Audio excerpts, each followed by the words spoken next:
Welcome to Kishore academy.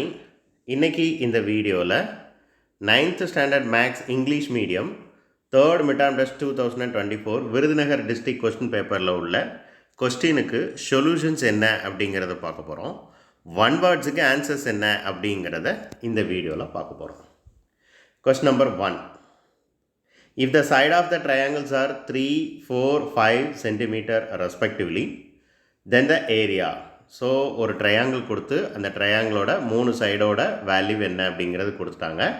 அப்புறம் அதோட area என்னன்னு என்ன செய்ய சொல்லியிருக்கிறாங்க, கண்டுபிடிக்க சொல்லியிருக்கிறாங்க.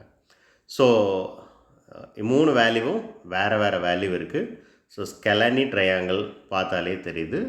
அப்போ ஹெரான் ஃபார்முலாஸ் யூஸ் பண்ணி இதோட ஏரியா என்னன்னு என்ன செய்யணும், கண்டுபிடிக்கணும். ஸோ அதுக்கு ஃபர்ஸ்ட் என்ன செய்யணும், இந்த 3 வேல்யூவையும் ஆட் பண்ணி 2ஆல் டிவைட் பண்ணணும். Right, 3 + 4 + 5 divided by 2. 5 + 4 9 + 3 12 divided by 2 6. இந்த 6 அப்படிங்கிறது என்னது, s ஓட value. s is equal to 6. s ஓட வேல்யூ கண்டுபிடிக்க ஃபார்முலா என்ன, a + b + c divided by 2 which is equal to s. ஓகேவா?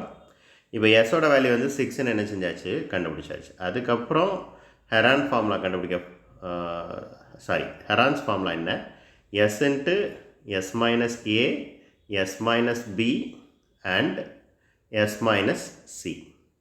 s ஓட வேல்யூ எவ்வளவு, 6 and s minus a எவ்வளவு, 6ல் இருந்து ஃபர்ஸ்ட் வேல்யூ என்னவா இருந்துச்சு, 3ஆக இருந்துச்சு. ரெண்டாவது வேல்யூ 4, மூணாவது வேல்யூ 5ஆக இருந்துச்சு. அப்போது sல் இருந்து ஏவை சப்ட்ராக்ட் பண்ணணும். s எவ்வளவு, 6. 6ல் இருந்து 3ஐ சப்ட்ராக்ட் பண்ணணும். அல்லது நான் அந்த ஸ்டெப்ஸே எழுதியிருந்தேன். 6 minus 3, அப்புறம் 6 minus 4, அப்புறம் 6 minus 5. எப்படி, எஸ்ஸோட வேல்யூ 6ன்னு கண்டுபிடிச்சாச்சு. 6ல் இருந்து ஏவை சப்ட்ராக்ட் பண்ணணும், அப்புறம் 6ல் இருந்து பியை சப்ட்ராக்ட் பண்ணணும், அப்புறம் 6ல் இருந்து சியை சப்ட்ராக்ட் பண்ணணும். ஓகே, இந்த ஸ்டெப்பை மறுபடியும் எழுதுகிறேன் இப்போ உங்களுக்கு புரியணுங்கிறதுக்காக. 6 into 6 minus 3, 6 minus 4, 6 minus 5. நமக்கு s அண்ட் ஏபிசியோட வேல்யூ என்னன்னு தெரியும். அதை ஹெரான் ஃபார்முலாவில் ஜஸ்ட்டு சப்ஸ்டிடியூட் பண்ணுறோம். இப்போ 6ல் 6 அப்படியே எழுதியாச்சு. 6லேருந்து 3ஐ சப்ட்ராக்ட் பண்ணால் 3, 6லேருந்து 4ஐ சப்ட்ராக்ட் பண்ணால் 2, 6லேருந்து 5ஐ சப்ட்ராக்ட் பண்ணால் 1. இப்போ இதுக்கு அடுத்த ஸ்டெப் பாருங்கள். 6 எப்படி எழுதலாம், 2 into 3ன்னு எழுதலாம். 3 2s are 6. மீதி இருக்க வேல்யூவெல்லாம் அப்படியே எழுதுங்க. இப்போ 6ஐ மட்டும் 2 into 3ன்னு எழுதியிருக்கிறேன். இப்போ 2 நம்பர் சேமாக இருந்தால் ஒரு நம்பர் வெளில எடுத்துடலாம். ரைட், இந்த 2 3க்கு ஒரு 3 வெளில வந்துடும். இந்த 2 2க்கு ஒரு 2 வெளில வந்துடும். 1 ரூட்டுக்குள்ளே இருந்தாலும் ரூட்டை விட்டு வெளில இருந்தாலும் 1 தான், அது பிரச்சனையே இல்லை. 3 2s are 6. ஆன்சர் என்ன, 6 centimetre square. Okay, second question போகலாம். If the ratio of the sides of cubes are 2:3, then the ratio of the surface area will be. So க்யூபோட சர்ஃபேஸ் ஏரியாவுக்கு ஃபார்முலா என்ன, 6a². ஸோ நமக்கு ratio தான் கேட்டிருக்காங்க. 6a² 2 தடவை எழுதிக்கோங்க. இப்போ இந்த 2 பக்கமும் இருக்கிற 6 என்ன செஞ்சலாம் அப்படின்னா கேன்சல் பண்ணிடலாம்.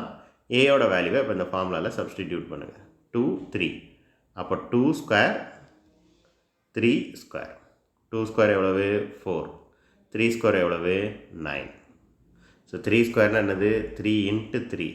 சிலர் 3ஐயும் 2ஐயும் அப்படியே மல்டிப்ளை பண்ணி எழுதுவாங்க, கேர்லெஸ் மிஸ்டேக். 3 into 3 9. அப்போ ஆன்சர் எவ்வளவு, 4:9. Okay, third question. If the volume of the cuboid is 660 centimeter cube, then the area of the base is 33 centimeter square, then its height.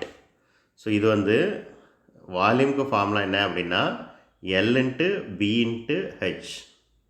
ஒரு கியூபாய்டோட வால்யூமுக்கு இதுதான் ஃபார்முலா, தெரிஞ்சுக்கோங்க, கன்ஃபியூஸ் பண்ணாதீங்க. அதோட base area என்னவாக இருக்கும் அப்படின்னா L into Bயாக இருக்கும். ஓகேவா, பேஸ் ஏரியா L into Bயாக இருக்கும். இப்போ நமக்கு தெரிஞ்ச 2 வேல்யூவை என்ன செய்யலாம், சப்ஸ்டிடியூட் பண்ணிடலாம். So that is equal to 660. Base area அப்படியே என்ன கொடுத்துருக்காங்களோ அதை அப்படியே எழுதிடலாம், 33. இப்போ 660ஐ 33ஆல் டிவைட் பண்ணால் ஆன்சர் என்ன அப்படிங்கிறது ஆட்டோமேட்டிக்காக வந்துடும்.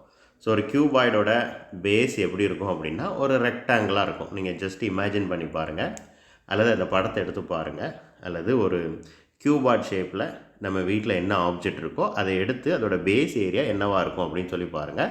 தட் இஸ் ஜஸ்ட் ரெக்டாங்கிளாக இருக்கும். ஒரு மேட்ச் பாக்ஸாக இருக்கலாம், ஒரு தீப்பெட்டி எடுத்து பாருங்கள், அது ஒரு நல்ல எக்ஸாம்பிள். ஓகே, இப்போ 660 33ஆல் என்ன செய்ய போகிறோம், டிவைட் பண்ண போகிறோம். இப்போது நம்ம ஈஸியாக பண்ணலாம். இப்போ இந்த நம்பரை பார்த்தோன்னே எனக்கு தெரியுது, இந்த ரெண்டு நம்பரும் 3ஆல் டிவைட் ஆகும். Right, 1 3 is 3, 1 3 is 3. மேலே 2 3s are 6, 2 3s are 6, 0. இப்போ பாருங்கள், மேலே 22 இருக்குது, கீழே 22 0 0 விட்டுருங்க, கீழே 11 இருக்குது. அப்போ ரெண்டுமே 11th டேபிளால் டிவைட் ஆகும். 1 11 is 11, 2 11s are 22, அந்த 0வை சேர்த்துக்கோங்க. So the answer is 20. Okay, the fourth one word, 1 meter cube is equal to 1000 liters. இது ஒரு ஃபார்முலா மாதிரி, கண்டிப்பாக ஞாபகம் வச்சுக்கோங்க, படிச்சுக்கோங்க. நெக்ஸ்ட் ஒன் வேர்ட் இஸ், இதுவும் ஒரு ஃபார்முலா மாதிரி தான். m is the midpoint and b is the upper limit. m mid பாயிண்ட்னு வச்சுக்கிட்டோம் and b upper limitனு வச்சுக்கிட்டோம் அப்படின்னா then the lower limit of the continuous frequency distribution எப்படி இருக்கும்னா 2m minus b. இது ஒரு ஃபார்முலா மாதிரி படிச்சுக்கோங்க. So next one is also the direct value தான். The algebraic sum of deviations of a set of n values from their mean. இது என்னவாக இருக்கும் அப்படின்னா 0வாக தான் இருக்கும். ஓகேவா, நல்லா பார்த்துக்கோங்க. பெரிய அளவில் எக்ஸ்ப்ளனேஷன் தேவையில்லை. 2 மார்க் 5 மார்க்கில் வரும்போது நம்ம பார்த்துக்கலாம். ஓகே, அடுத்து 7th and 8th question is very very interesting questions. So அந்த கொஸ்டினோட சொல்யூஷன்ஸ் இப்போ நம்ம பார்க்கலாம். ஸோ ஒரு the mean of certain values கொடுத்துட்டாங்க, அதோட மீன் என்ன அப்படிங்கிறத என்ன செஞ்சுட்டாங்க, கொடுத்துட்டாங்க. Find the value of x. உங்களை எக்ஸோட வேல்யூ என்னன்னு என்ன செய்ய சொல்லியிருக்காங்க, கண்டுபிடிக்க சொல்லியிருக்காங்க. அதுக்கு என்ன செய்யணும்னா, கொடுத்துருக்கிற எல்லா வேல்யூவையும் ஃபர்ஸ்ட் ஸ்டெப் என்ன செய்யணும், ஆட் பண்ணணும். அப்போது 21 17 9 5 ஆட் பண்ணிக்கலாமா? 10 17 10 22, right? 2 plus 1 3, 3 plus 1 42. Wait, நான் மறுபடியும் எழுதுறேன், அங்கே இடம் காணல. 21 17 9 5. 9 plus 1 10, 10 plus 7 17, 17 plus 5 22. ரிமைண்டர் 2 இருக்கும். 2 plus 2 4, 4 plus 1 5, 52. ஒரு எக்ஸ் இருக்குது, அதையும் மறந்துடக்கூடாது. ஸோ 52 ப்ளஸ் எக்ஸ் மொத்தம் எத்தனை வேல்யூ இருக்குதுன்னு பாருங்கள். 1 2 3 4 5 divided by 5 is equal to இதோட மீன் என்ன அப்படிங்கிறது கொடுத்துட்டாங்க 13. இப்போ அடுத்த ஸ்டெப் என்ன செய்யணும், கிராஸ் மல்டிப்ளை பண்ணணும். 5ஐயும் 13ஐயும் முதல்ல கிராஸ் மல்டிப்ளை பண்ணிக்கணும். 13 into 5, 5 3s are 15, reminder 1, 1 5 is 5, 65. அப்போ இந்த வேல்யூ எப்படி வருதுன்னா 52 plus x is equal to 65ன்னு வருது. எக்ஸோட வேல்யூ கண்டுபிடிக்க என்ன செய்யணும், 65லேருந்து 52 அடுத்த சைடு வரும்போது மைனஸாக மாறிடும், சப்ட்ராக்ட் பண்ணணும். ஸோ 65லேருந்து 52வை சப்ட்ராக்ட் பண்ணலாமா? 13. The answer is 13. இப்படி தான் இந்த சம்முக்கு வேல்யூ என்ன அப்படிங்கிறத என்ன செய்யணும், கண்டுபிடிக்கணும். லாஸ்ட்டு சம் போகலாம். 8th sum. The arithmetic mean of 6 values is 45. If each value is increased by 4, then find the arithmetic mean of new set of values. இதுக்கு ஃபர்ஸ்ட் என்ன செய்யணும் அப்படின்னா 45ஐயும் 6ஐயும் மல்டிப்ளை பண்ணிக்கோங்க. 30 ரிமைண்டர் 3 270. ஒவ்வொரு வேல்யூவும் அப்போ அதில் மொத்தம் 6 வேல்யூ இருக்குது. ஒவ்வொரு வேல்யூவும் 4 இன்க்ரீஸ் ஆகுது அப்படின்னா 6 24, 24. 6ஐயும் 4ஐயும் மல்டிப்ளை பண்ணி வச்சுக்கோங்க. 24. அந்த 24ஐ இந்த 270 கூட ஆட் பண்ணும்.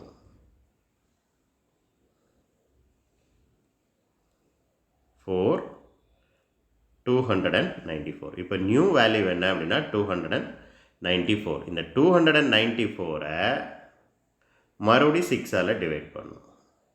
2h கேன்சல் பண்ணலாமா? 3 1 4 7.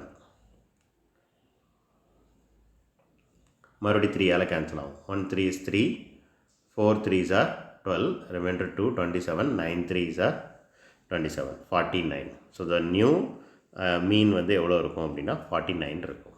That's all. தேங்க்யூ.